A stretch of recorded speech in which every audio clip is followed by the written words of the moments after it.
Hello and welcome to my channel. आप सभी का मेरे चैनल पर स्वागत है। हमने लास्ट वीडियो में भी ये देखा था कि जर्नल एंट्रीज कैसे पास करते हैं, तो आज उसी के पार्ट सेकंड को हम करेंगे। क्योंकि जब उस दिन हमने सीखा था तो हमने दो चीज़ों पर ही सीखा था बेसिकली, एक एसेट और एक गुड्स और साथ में कैश ट्रांजैक्शन। तो तीन चीज़ों को किया था और ये तीनों ही चीज़ें अगर हम वैसे सोचें, जो हमारे 5 मेन बेस बताए थे मैंने, उसमें से सिर्फ एक ही बेस बनता है, वो है एसेट। अब इस एसेट को अगर हम हटा दें, क्योंकि गुड्स भी एसेट का ही पार्ट होता है, कैश भी एसेट का ही पार्ट होता है और एसेट तो अपने आप में एसेट है ही, तो वो मैंने आपको उस दिन बता दिया था। अब उसके अलावा ये चार और बचते हैं। तो आज की ये वीडियो हम इन चारों टॉपिक्स को करेंगे। तो इन चार में से दो एक साथ आते हैं, लायबिलिटी और कैपिटल, क्योंकि दोनों का रूल सेम होता है, वो हमने वहाँ पर भी पढ़ा था। तो हम इस पहले पार्ट में ये देखेंगे कि लायबिलिटी की अगर हम जर्नल एंट्री पास करें, अगर हमने पहचाना कि ट्रांजैक्शन में हमारी कोई लायबिलिटी अराइज होती है, तो उसको कैसे हम ट्रीट करेंगे जब जर्नल एंट्री हम उसकी पास करें। तो देखिए, लायबिलिटी का मतलब होता है कि वो पैसा मुझे पे करना है, देना है, ठीक है। तो ये वो मतलब है इसका कि मुझे ये अमाउंट जो भी है ये मुझे देना है। तो देना मुझे कब कब होता है, मुझे ये समझना है। दो चीज़ें आपको मिलेंगी कि या तो आप लायबिलिटी को क्या कर रहे होगे, लायबिलिटी आपकी अराइज हो रही होगी। अराइज का मतलब है आ रही होगी, बन रही होगी।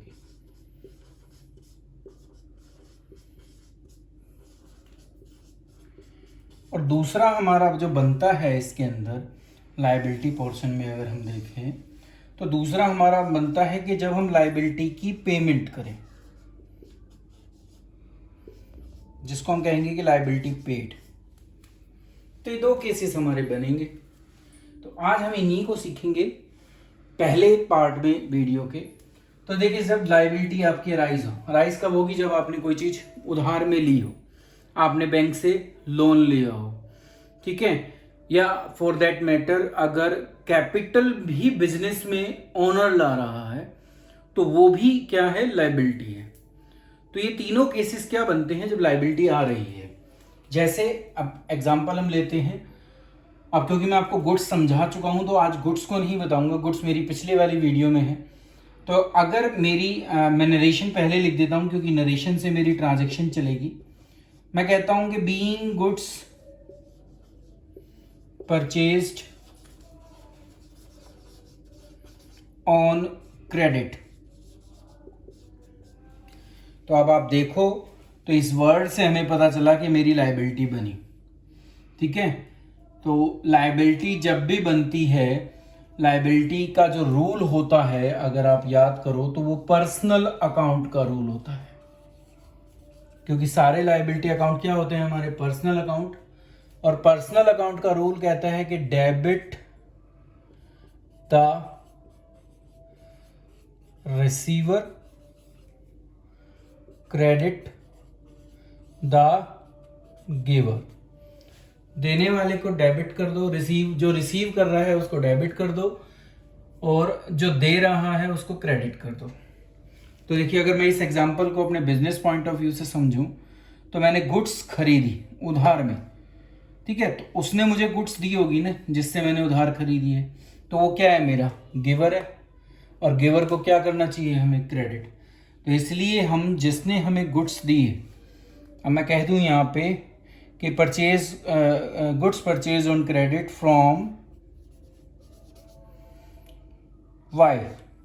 तो इसका मतलब वाई वो व्यक्ति है जिसको वो पैसा मुझे भविष्य में देना होगा। तो ये गिवर है जिसने गुड्स मुझे दी है, तो मैंने इसको क्या कर दिया, क्रेडिट। अब क्योंकि ये मैंने एग्जांपल आपके सामने गुड्स का लिया है, तो गुड्स जब खरीदी जाती हैं तो परचेज अकाउंट क्या होता है, डेबिट होता है। तो ये हो गया जब लायबिलिटी बने। ये लायबिलिटी बन रही है मेरी यहां से, आप देखो। तो अब मैं अपना एग्जांपल चेंज करता हूं, और एग्जांपल में नरेशन चेंज करते हैं, और नरेशन के अकॉर्डिंगली हम फिर एंट्री चेंज करेंगे। याद रखना कि इस एंट्री में कैश इन्वॉल्व नहीं होगा, क्योंकि अगर कैश इन्वॉल्व होता तो ये एंट्री फिर कैश जैसे ट्रीट करते, कैश वाली सिंपल वे था। तो अभी यहाँ पर कैश इन्वॉल्व नहीं हो सकता। अब मैं कहूँ कि टेकन ए बैंक लोन, ठीक है।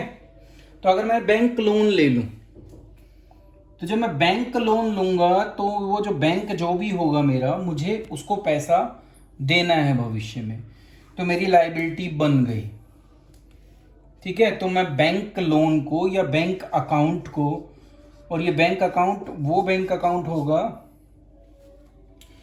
जो एक, जिसको बैंक लोन अकाउंट ही हम लिखेंगे, नहीं तो फिर ये मिक्स हो जाएगा हमारे नॉर्मल बैंक से। तो आपको इसको बैंक लोन अकाउंट ही लिखना होगा। और क्योंकि जब आप लोगे बैंक से, अगर आप लोन लोगे, ठीक है, तो पैसा आपके पास आएगा ना, ठीक है। तो वो किस वे में आएगा हमारे पास, हमारे अकाउंट में आ जाएगा, बैंक अकाउंट में। तो एंट्री हो गई bank account debit to bank loan. तो ये भी किससे रिलेटेड हुआ, लायबिलिटी के बनने का।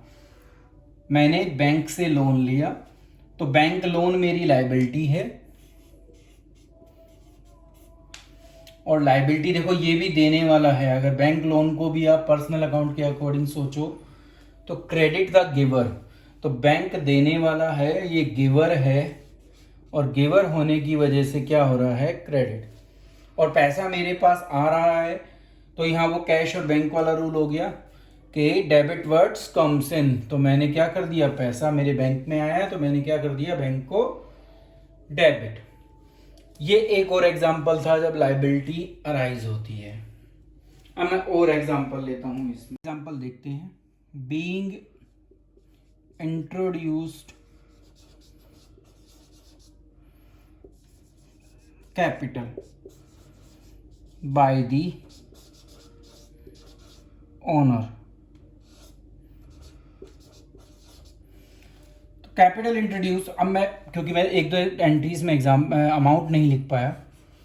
अमाउंट जो होते हैं वो जितने भी गिवन हों, जैसे मैं मान रहा हूँ कि कैपिटल कितने की है, 1 लाख की, तो हम उस अमाउंट को जो भी दिया होता है वो लिख देते हैं।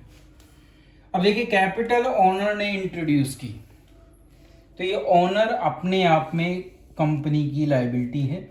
जो उसने पैसा बिजनेस में लगाया वो हमारी लायबिलिटी होती है। लायबिलिटी का रूल पर्सनल अकाउंट का रूल होता है, तो वो यही कहता है कि debit the receiver and credit the giver. तो ओनर देने वाला है, और तो ओनर जो भी बिजनेस में देता है उसको हम कैपिटल कहते हैं।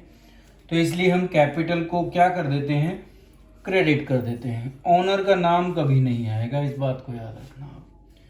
तो अगर ओनर कैपिटल लगाए, पैसा बिजनेस में लगाए, तो वो कैपिटल में जाएगा, और पैसा क्योंकि आ रहा है, अब मैं मानूं कि वो कैश में आ रहा है, तो मैं यहाँ कैश अकाउंट को डेबिट कर दूंगा, ठीक है। तो लायबिलिटी अराइज किसकी हुई, कैपिटल की। ये पैसा बिजनेस में ओनर ने इन्वेस्ट किया, तो बिजनेस के लिए ये लायबिलिटी है जो उसको किसको पे करनी होगी, ओनर को। तो ये एक और एग्जांपल था। अब एक और एग्जांपल लेते हैं नया।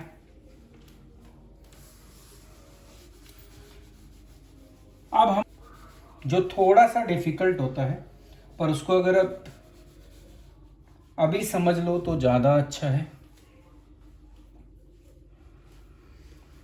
ये एग्जाम्पल आगे आते हैं हमारे काम, नेक्स्ट ईयर बहुत ज्यादा काम आएंगे।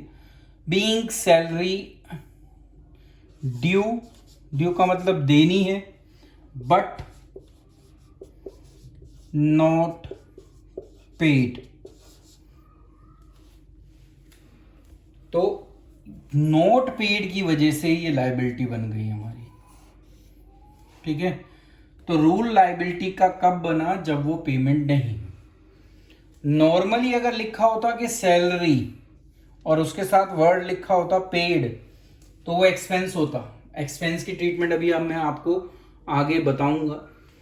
अभी हम क्योंकि लायबिलिटी पढ़ रहे हैं तो लायबिलिटी में गए हुए हैं। तो सैलरी नॉट पेड, तो ऐसी जो भी कोई आइटम जो नहीं पे होती उसको हम आउटस्टैंडिंग कह देते हैं, ठीक है। तो अब वही है कि सैलरी देनी है, अभी तक दी नहीं है, वो लायबिलिटी बनी, और लायबिलिटी बनने की वजह से लायबिलिटी हमेशा क्रेडिट होती है, ये आपको याद रखना है। ठीक है, तो हम यहाँ पर लिखेंगे आउटस्टैंडिंग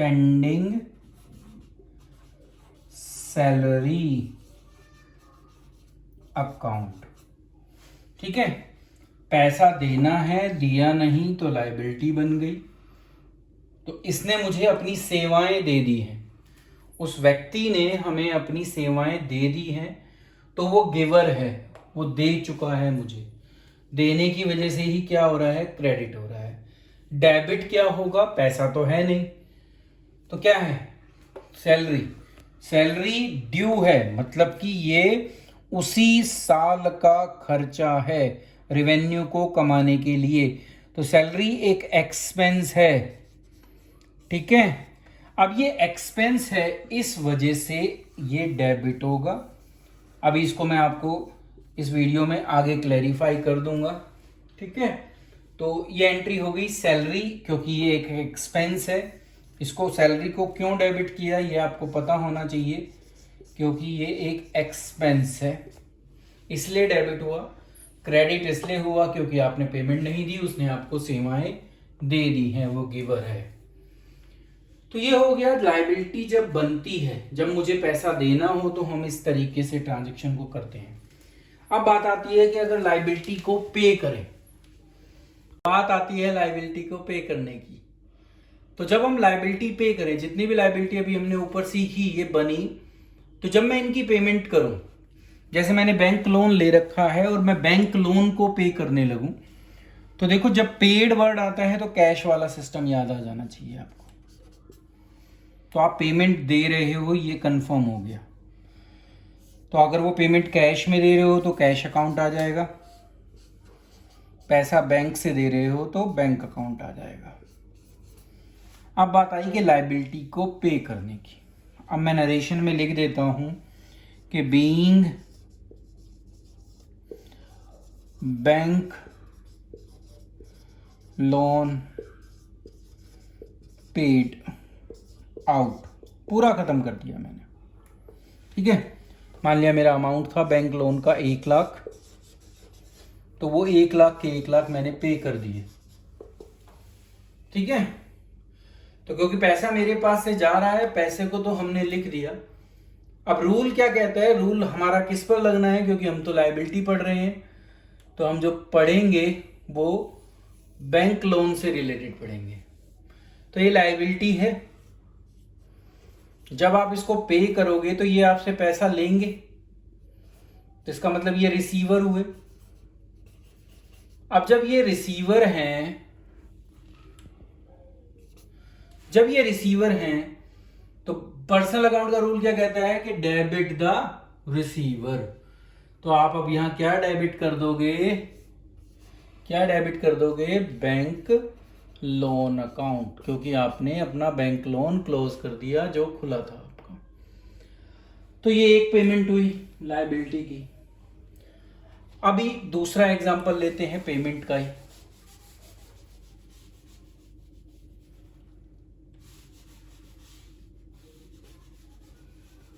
अब जैसे ऊपर एग्जांपल लिखा हुआ है हमने, आउटस्टैंडिंग सैलरी। आउटस्टैंडिंग सैलरी दिख रही है ना, इसका मतलब क्या है, ड्यू तो है, देनी तो है पर दी नहीं। अब वो मैं पे कर रहा हूं। ठीक है, जब पे करूंगा तो या तो एम्प्लॉय को कैश से पेमेंट की होगी या बैंक से पेमेंट की होगी। तो जिस तरीके से पे किया हो वो, अब आप लिखोगे क्या, बीइंग सैलरी आउटस्टैंडिंग पेड, आपने वो पे कर दी। तो पे करने की वजह से ये यहां पर कैश की ये ट्रीटमेंट हो गई। ये जो सैलरी आउटस्टैंडिंग आपने खोला था ये आर्टिफिशियल पर्सनल अकाउंट था। ठीक है, इससे आपने सेवाएं ले ली थी और अब इसको पेमेंट दे रहे हो। तो आप इस अकाउंट को जो आपने यहां खोला है इसको यहां पर अब बंद कर दोगे। तो आप क्या कर दोगे, सैलरी आउटस्टैंडिंग अकाउंट क्या कर दोगे, डेबिट। तो इस तरीके से जो अकाउंट खुला था वो क्या हो गया, बंद। और रियल में आपको सैलरी देनी होती है तो सैलरी टू कैश एंट्री बचती है।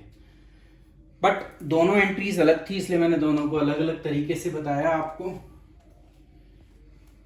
यहां एक एंट्री और सीखनी आपके लिए जरूरी है, वो है कि जब मैं क्रेडिटर्स को पे करूं, क्रेडिटर वो व्यक्ति हैं जिन्होंने हमसे या जिन्होंने हमें गुड्स उधार बेच रखी हैं, तो अगर मैं उन्हें पे करूं तो एंट्री क्या होगी,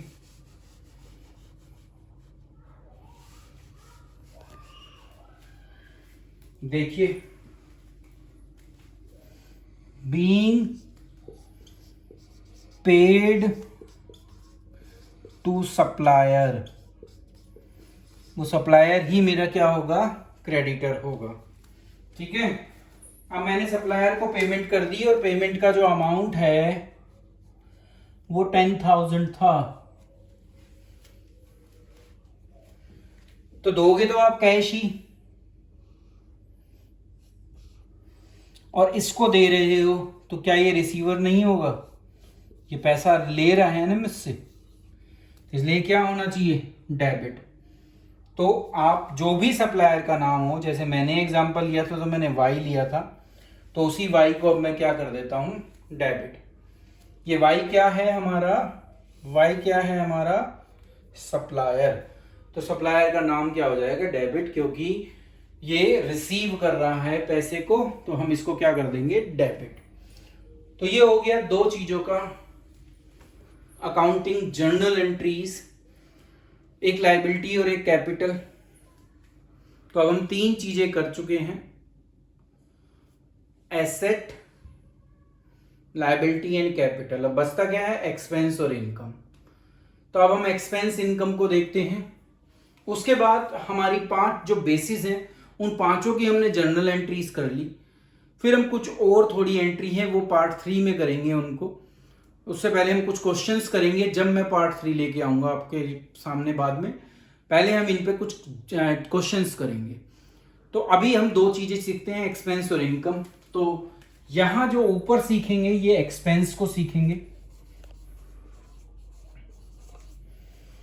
आपको पता है कि एक्सपेंस जो है वो हैं जो रेवेन्यू को कमाने के लिए खर्च होते हैं और ये नॉर्मली पेड होते हैं। आउटस्टैंडिंग का हमने सीख लिया अभी, वो वाला।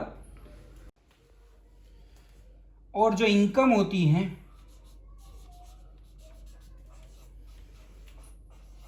वो रिसीव होती है। तो ये आपको मिलती दिखेंगी और ये आपको पे होती दिखेंगे। ठीक है, तो एक्सपेंस हमेशा पेड मिलेंगे आपको और इनकम हमेशा रिसीव्ड मिलेंगी। रूल अगर देखो तो इस पर नॉमिनल अकाउंट का रूल एप्लीकेबल होता है, और नॉमिनल अकाउंट का रूल हमें कहता है कि debit all losses and expenses, credit all incomes and gains. ठीक है, तो यहां से हमें पता चला कि एक्सपेंस हमेशा डेबिट ही मिलेंगे आपको, और जितनी इनकम होंगी वो हमेशा आपको क्रेडिट ही मिलेगी। नॉमिनल अकाउंट का रूल ये कहता है। ठीक है, अब आप कुछ ही लिख लीजिए नरेशन में, मतलब कि अगर मैं ट्रांजैक्शन की बात करूं, जो क्वेश्चन में आपको ट्रांजैक्शन मिलेगी, अगर मैं यहां लिख दूं कि रेंट पेड,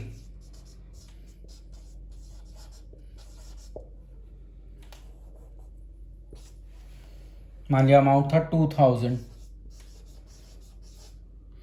ये डेबिट का अमाउंट और ये क्रेडिट का अमाउंट। ठीक है, क्रेडिट में यहां लिखना है। ठीक है, अब कहा गया है कि जो भी एक्सपेंस है वो डेबिट करना है। अब एक्सपेंस क्या है, रेंट, तो आपको क्या डेबिट करना है, रेंट। ठीक है, दूसरा आपने पेमेंट दी है। आपको पता है कि मैंने बता चुका हूं, जब भी कैश पे होगा तो वो क्रेडिट होता है, रूल यही कहता है ना, debit words comes in and credit words goes out. Payment करोगे तो कैश जाएगा, तो वो क्या होना चाहिए, क्रेडिट। तो जब कोई भी एक्सपेंस हो, वो एक्सपेंस अपने नाम से डेबिट हो जाता है। पेमेंट आपने कैश से की है तो कैश को डेबिट क्रेडिट कर दो, और अगर बैंक से पे किया है तो बैंक को क्रेडिट कर दो। ठीक है। अब ये रेंट कमीशन भी बन जाए तो भी एंट्री यही रहेगी, बस नाम चेंज हो जाएगा। अब आप कमीशन नहीं लिखोगे और रेंट नहीं लिखोगे, क्योंकि अब वो रेंट नहीं है, तो यहां पे ये हट गया आपका और ये बन गया कमीशन।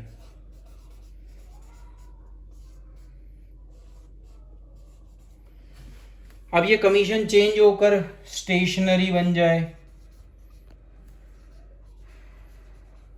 तो आप स्टेशनरी लिख दोगे। ये चेंज होकर इलेक्ट्रिसिटी चार्जेस बन जाए तो आप इलेक्ट्रिसिटी चार्जेस लिख दोगे। ये चेंज होकर कुछ और एक्सपेंस बन जाए, टी एक्सपेंसेस हो जाएं, कन्वेंस एक्सपेंसेस हो जाएं, तो जितने एक्सपेंस हैं वो अपने नाम से डेबिट करने हैं। पेमेंट कैश से की है तो कैश लिख दो, बैंक से की है तो बैंक लिख दो। तो हर एक्सपेंस की ये ही ट्रांजैक्शन होती है। ठीक है। अब आगे चलते हैं और आते हैं अपनी इनकम पर। इनकम हम बता चुके हैं कि क्रेडिट होती है। अब वो अगर इनकम कमीशन रिसीव है तो आप कमीशन को, अच्छा इसके आगे आपको रिसीव वर्ड लिखना जरूर है, क्योंकि कमीशन तो एक्सपेंस भी हो सकता है ना, तो इसलिए आपको रिसीव्ड वर्ड लिखना जरूरी है। नरेशन हमें यही बताती है कि बीइंग कमीशन रिसीव्ड। ठीक है। मान लिया अमाउंट जो है वो 1000 था, तो आप 1000 रिसीव कर लोगे। अब रिसीव करने का मतलब है आपके पास कैश आ रहा है, तो जब कैश आ रहा है तो आप कैश अकाउंट को डेबिट कर दो। अगर पैसा बैंक से लिया है तो बैंक अकाउंट को क्रेडिट कर दो। अब ये कमीशन चेंज होकर रेंट भी बन सकती है।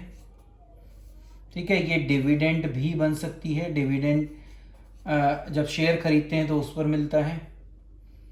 ठीक है। तो किसी भी प्रकार की कोई भी इनकम जब आप रिसीव करो तो आप उस अकाउंट को क्रेडिट कर दोगे और कैश या बैंक को जैसे आपने रिसीव किया वैसे डेबिट कर दोगे।